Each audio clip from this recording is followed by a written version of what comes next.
Yo, righto, we're on. Principle 57, you get what you focus on. If you don't put a value on money and seek wealth, you most probably won't receive it. You must seek wealth for it to seek you. If no burning desire for wealth arises within you, no wealth will arise around you. Having definiteness of purpose for acquiring wealth is essential for its acquisition. Dr. John D. Martini, self-made millionaire and consultant on financial and life mastery. It's been said that in life you get what you focus on. This rule applies to getting a new job, building a business, winning an award, but most especially to acquiring money, wealth, and a rich lifestyle. You must decide to be wealthy. One of the first requirements of being wealthy is to make a conscious decision to do so. When I was in graduate school, I decided to become wealthy. Though I didn't quite know at the time what that meant, being wealthy. Seemed as if it would provide many of the things I wanted in life. The ability to travel, attend any workshops I wanted, and the resources to accomplish my goals and underwrite my hobbies. I want to be able to do whatever I wanted, whenever I wanted, wherever I wanted, for as long as I wanted. If you want wealth too, you must decide now from the deepest place in your heart to have wealth in your life, without worrying yet if it's possible or not. Next, decide what wealthy means to you. This is crucial. Do you know how much wealth you want? Some of my friends want to retire as millionaires, whereas others want to retire with 30 million or even 100 million. Two friends want to become mega rich because of the philanthropic ability it would give them. There's no right financial goal to have, but you do have to decide what you want. If you haven't yet determined your vision from Principle 3, decide what you want, including defining what your financial goals are, take time to do so now. Make sure to include written goals like these. I will have a net worth of by the year. I will earn at least next year. I will save and invest every month. A new financial habit I will develop starting now is to become debt-free. I will find out what it costs to finance your dream life now and later. When creating wealth in your life, remember that there is the life you want to live now and the life you want to live in the future. The life you are currently living is a result of the thoughts you have thought and the actions you have taken in the past. The life you live in the future will be the result of today's thoughts and actions. To get the kind of life you want 1 to 2 years from now, as well as the kind of lifestyle you want when you retire, decide exactly how much money you'll need to live the lifestyle of your dreams. If you don't know, research how much it would cost you to do and buy everything you want over the course of the next year. This could include rent or mortgage, food, clothes, medical care, automobiles, utilities, education, vacations, recreation, insurance, savings, investments, and philanthropy. For each category, visualize those items or activities in your life. Then write down what you would need to spend to get them. Imagine eating in fine restaurants, driving your dream car, going on your dream vacation, even refurbishing your home or moving into a new one. Don't let your mind tell you that these things are impossible or crazy. For the moment, just do the research and find out exactly what it will cost to fund your dream life, whatever that is. Get real about your retirement. Determine, too, how much you'll need to maintain your current lifestyle once you retire and stop working. Though I don't ever plan to stop working if retirement is in your plans. Charles Schwab suggests that for every $1,000 in monthly income you want during retirement, you'll need to have $230,000 invested when you stop working. If you have $1 million invested with 6% yield, that will give you a taxable income of about $4,300 a month. Whether that's enough will depend on a number of factors, such as whether your house is paid for, how many people you'll be supporting, how much you'll be receiving from Social Security, and what level of lifestyle you expect to live.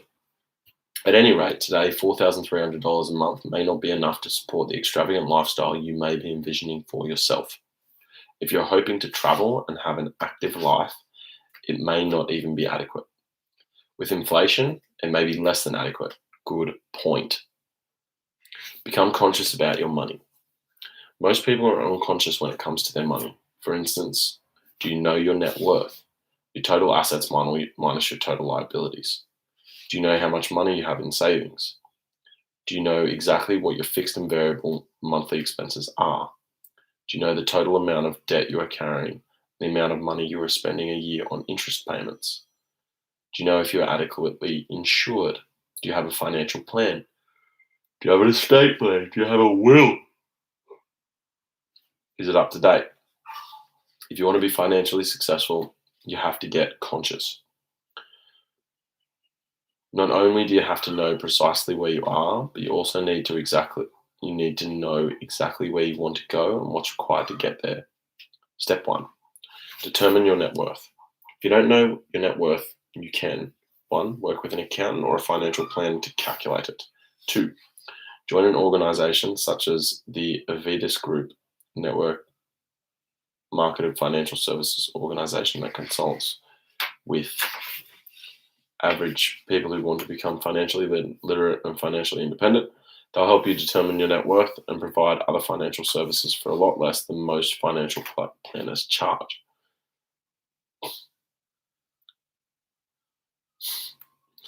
Purchase some software such as Personal Financial Statement, which is available at myfinancialsoftware.com. Step 2, determine what you need to retire. Next, calculate what your financial needs will be when and if you retire. Be aware that retirement by its very nature requires that you be financially independent. A good financial planner can tell you how much in savings and investments would be required to produce enough in interest, dividend rental, and royalty income to live your current lifestyle without having to work. Financial independence frees you up to pursue your passions, travel, engage in philanthropic endeavors and service projects, or do whatever you wish. Become aware of what you're spending. The number one problem in today's generation and economy is the lack of financial literacy. Alan Greenspan, chairman of the Federal Reserve Board. Interesting. They're usually pretty incompetent. Most people aren't aware of what they really spend in a month. If you've never tracked your expenditures, start by writing down all your normal fixed monthly expenses, such as your mortgage, your rent, your car payment, any other installment or loan payments, insurance bills, cable bill, internet provider, health club, and so on. Then go back over the last 6 to 12 months and calculate average monthly expenditures that fluctuate. Utilities, phone bills, food bills, clothing expenditures, auto maintenance, medical expenses, and so on. Finally, keep a record for 1 month of everything you spend money on during that month, no matter how big or small. From gas for your car to coffee at Starbucks. Add everything up at the end of the month so that you are consciously aware rather than unaware of what you're spending. Check off those items you must pay for and those things you have discretion over. This exercise will get you conscious of what you're currently spending and where you could cut back if you chose to. Step 4, become financially literate. We were not taught financial literacy in school. It takes a lot of work and time to change your thinking and become financially literate. Robert Kiyosaki, co-author of Rich Dad, Poor Dad. Really, really good book. Read it. Not only should you stay conscious around money by reviewing your financial goals every day and tracking your spending every month, but I recommend that you also proactively learn about money and investing by reading at least one good financial book every month for the next year. To get started, see pages 450 to 451 in suggested reading and additional resources for success, or go to thesuccessprinciples.com for a list of many of the best titles. Another way to become financially literate is to seek out professionals who can teach you the money skills you'll need to grow a healthy financial future. You can invest your money in stocks and bonds, which pay you an interest, or you can invest in income-producing real estate, which pays you in positive cash flow from rental income that is greater than your mortgage payments. Like most baby boomers in their mid-50s, Mark and Sheila Robbins were locked into the employee mindset. They didn't talk about creating a life of wealth and abundance. They just worked hard. Sheila, for 35 years as a flight attendant, for United Airlines and Mark as the manager of a car dealership and put money in their 401k accounts. 401k. After losing, it was a joke. 401k is like American super. And I don't remember what it was on. I think it was a Joe Biden rip-off thing. And it said that he was pronouncing 401k like 401. Anyway, after losing about half of their retirement funds in a declining stock market, they decided there had to be a better way. That's when they joined a network-marketed financial services organization called the Avitis Group and started taking courses they offered. As a result of reading Rich Dad Poor Dad books and playing the cash flow game, the conversations began to include the language of money, and their minds embraced the idea of becoming real estate investors.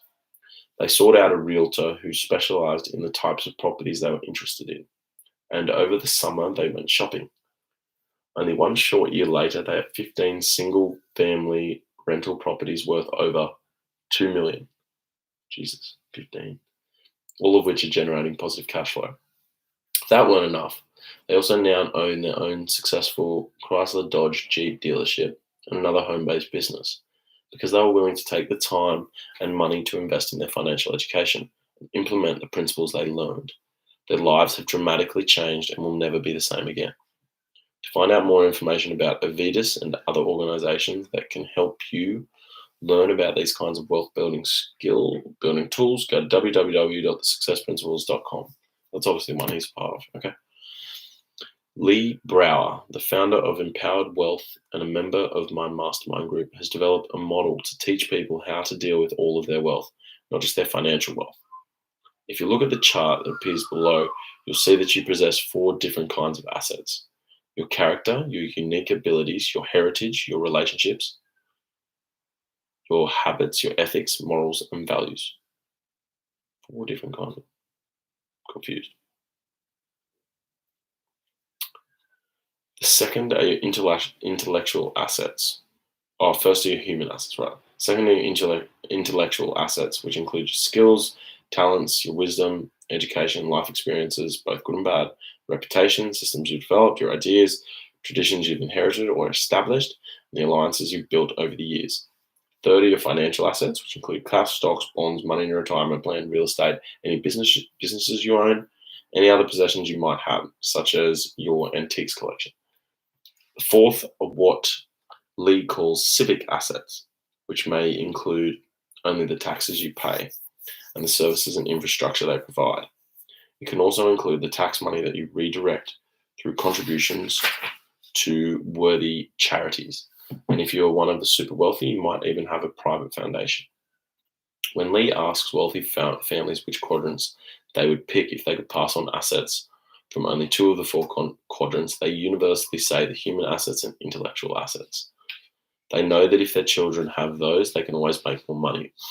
If they only have the money and not the other 2, they'll ultimately lose the money. Very true. What Lee and his team at Empowered Wealth do is teach wealthy families how to maximize and pass on the assets in all 4 quadrants of their model to the next generation. That's really cool. I invite you to start thinking about how to build and optimize your assets in all 4 sectors of the Empowered Wealth quadrants. If you do, then you will create real wealth in a balanced, integrated way, and you'll keep money in its proper perspective. It's just a tool to be used for higher purposes.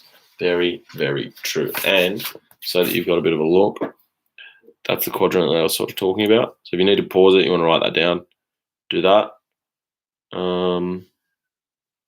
I think that's okay. I don't use that system personally, but it's good. They're all good. It's just sort of finding what one works for you, use it. Oh my God, learning about money is so important.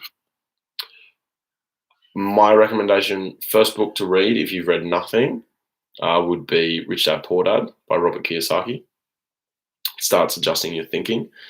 And then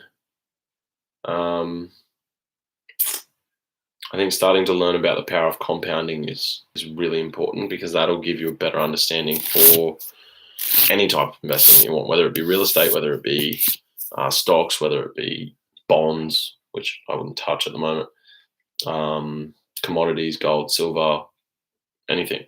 If you understand the power of compounding, it allows you to be very pragmatic about what you're doing and realistic, and it makes all the decisions you make very actionable as well. So, anyways, try it out.